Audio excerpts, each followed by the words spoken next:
Hello, my book friends, and welcome back to another book review where today we are going to be discussing Deity, the third book in the Covenant series by Jennifer L. Armentrout. Wow, this book really wrecked me, actually. If you do not know about the Covenant series, you need to know. You need to find out. I'm just telling you heart to heart from a book lover to another book lover. You need to read this series. It is so amazing. I love the characters. I love the way Jennifer L. Armentrout just writes her books, and her stories are just so great. And this book was really good, okay? It was a beautiful third installment into the series, and I'm so happy that I picked up the series. So what does that tell you? That tells you that if you haven't read the series up until this point, you need to read it. I have both book reviews up for the first two books already up on my channel, so go check those out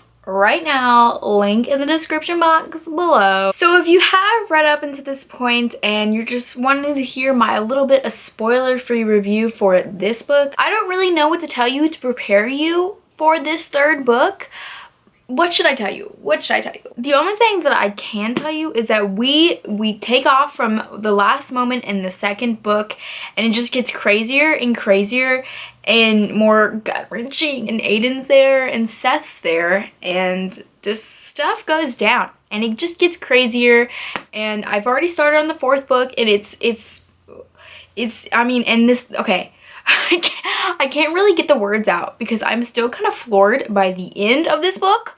The end of this book. Just like, what, Jennifer? Like, really? You're just gonna leave me hanging like that? Thankfully, I had the fourth book on my bookshelf so I could pick it up, and so thank goodness. I wouldn't like to be the person that had read this and then gotten to the end of the book and then waited a long time for the next one, because I mean, dang. So if that little spoiler-free review didn't just tell you anything, it's telling you to pick up the book. And then you can come back and we can discuss this book together. We have a lot to talk about, so let's just get into it. First off, my theory was correct. Her father is alive. He's alive, and we still have not met him. I want to meet her father so bad. This is a moment that Alex has been waiting for a really long time. Like, her entire life she thought he was dead, and he's alive. So if I were her, I mean, I would want to meet my dad. I just can't wait to the moment where Alex and her dad can reunite and just talk, because I mean, like, she lost her mom, she's lost so many people already, and we're only on the third book. It's gonna be a good moment, and I'm really excited to see that. Another thing about Deacon, I'm so confused by his interactions with Apollo, because him and Apollo, like, it seems like every single time they're in the room together, there's like some type of like tension, and like Deacon looks at Apollo weird, and I don't know, I think Apollo looks at Deacon weird. So like, I want to know, like, what is going on there? Like, what is that? What is that tension? I feel it. I can read it. What is it? Okay, so Seth. Let's just talk about Seth for a second. Seth really disappointed me in this book. I mean, I kind of knew it was something with him was gonna happen, because if you look at the very end of the book, I mean the back of the book, it says one will do anything to protect her, and that's obviously Aiden. Aiden is the guy who would do anything to protect Alex, and that's just really clear. That's just like in his personality and his love for her. But then it says one has been lying to her since the beginning. I wonder who that could be. I suspected it, but I did not want it to be true, because I love Seth and I love the friendship that he brings Alex, because I mean, she lost Caleb, and Caleb was her best friend, and then Seth comes along and they grow this friendship, and she trusts him and she loves him in a way, like in a brotherly best friend sort of way, and he just goes around and like kind of betrays her. Not kind of, really did. Their relationship, when they would like touch, it would feel good because of their marks. Like, I can't really imagine what the marks look like. I'm just imagining them as like runes for, like, if you guys watch like Mortal Instruments or the Shadowhunters TV show, that's kind of what I imagine the runes to look like, runes that nobody else can see. So whenever Seth was touching her, he was making more runes come up. So the runes came up before her awakening, which is supposed to happen on her 18th birthday. And he was doing it on purpose, and she even asked him, like, Seth, are you doing this on purpose? a little bit. One part in this book that just really got my blood boiling was when Telly showed up. He's the one that made that guard attack Alex at the end of the second book, and that's why he knew that, oh, this guard is dead, so Alex must have killed him.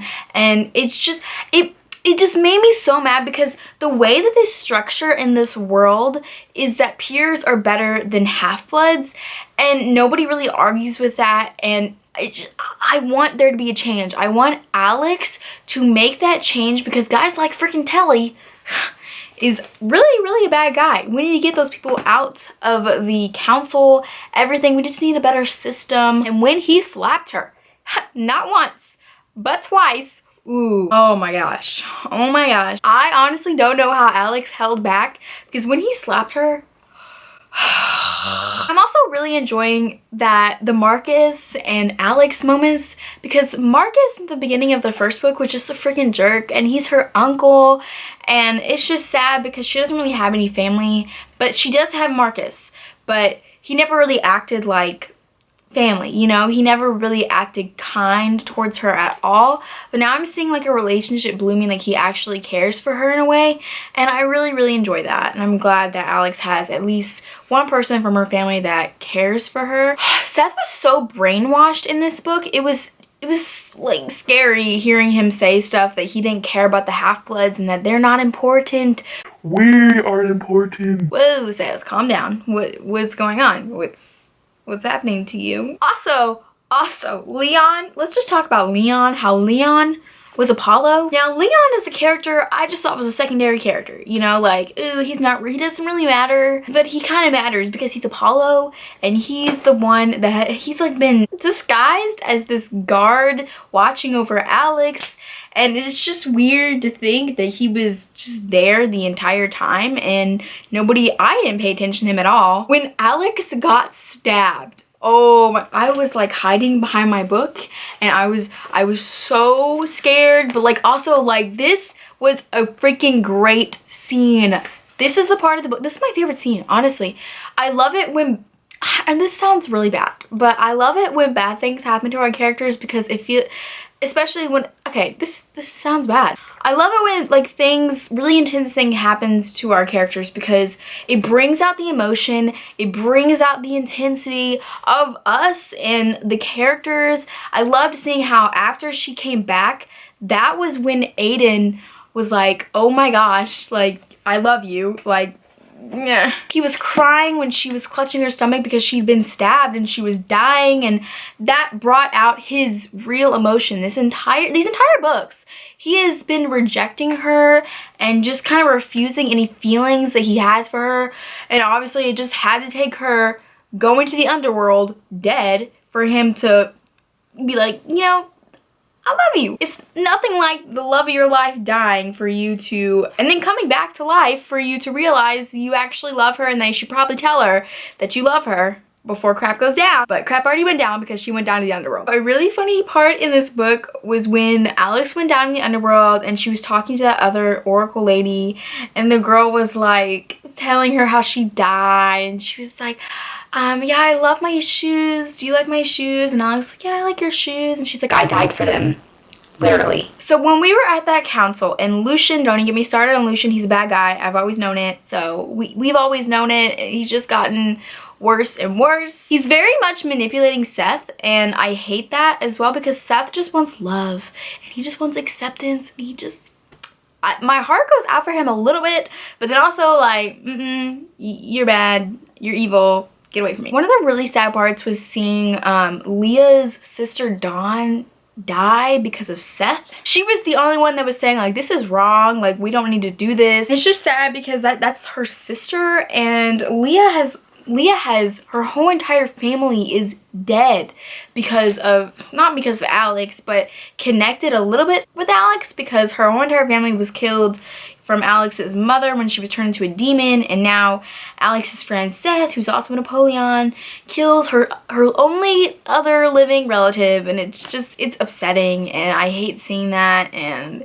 even though Leah's getting better, and I hope that we can become friends with her, because she isn't as mean as she was in the first book. That freaking ending, like what? what she's, okay, so she's awakening and it hurts, but her whole entire wants gets transferred over to Seth. Like whatever he wants, she wants as well. She's not even herself anymore. She's kind of like a zombie for Seth. And I find that very sickening because Alex and her freedom is very, very important to her. So for Seth to just kind of take over her mind and her heart and herself is really freaky. And I mean, I told you I've already started in the 4th book, so it gets freakier from there. I love the way this series is going. I just think it's getting better and better each book. It's getting more intense each book. I'm so happy that Aiden and Alex finally are together for once. Like, he's not rejecting her and he's just like, yeah, I love you. I just want to give you guys a little bit of a tip. Before you start reading the 4th book, make sure you read the novella. It's between the 3rd book and the 4th book. You need to read it because I've read it. You have to read it for the 4th book to actually make sense. It's called Elixir and you can read it online. I mean, it's free, so just look it up and read it so you'll be caught up. I honestly think that should have been a part of the 4th book just because it only makes sense. I mean, when you go into the 4th book and you haven't read Elixir, it just doesn't make sense. I enjoyed this book so much. If you couldn't already tell, I gave it a 5 out of 5 stars on Goodreads. I love it and I'm already loving the 4th book. So excited to finish that so I can give you guys a book talk and we can talk about it together. Make sure to tell me what you guys thought about the 3rd book. I think it was very intense in a good way. I loved it when Alex died and then came back to life. It was her dying and coming back to life gave me life. Tell me your favorite parts and what you guys think is gonna happen in the 4th book. Make sure to like, comment, and subscribe, and I will see you guys in my next video. Bye!